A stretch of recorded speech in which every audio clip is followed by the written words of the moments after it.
Hi friends, this video will demonstrate how to wipe down a surface using spray and paper towels. We're not going to use too much spray. For a table this big, we'll probably use 3 to 5 sprays. Looks like 5 did the trick. Then we're going to get out 1 to 2 paper towels. This is actually 2 because they're the ones you can put in half. We want to make sure our paper towel is nice and flat because that's how we really get the job done here.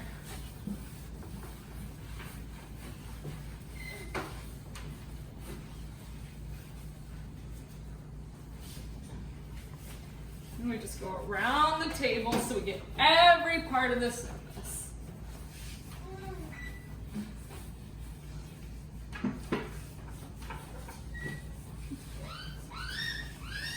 Once the table is all clean, we'll wad up our paper towel and toss it in the trash.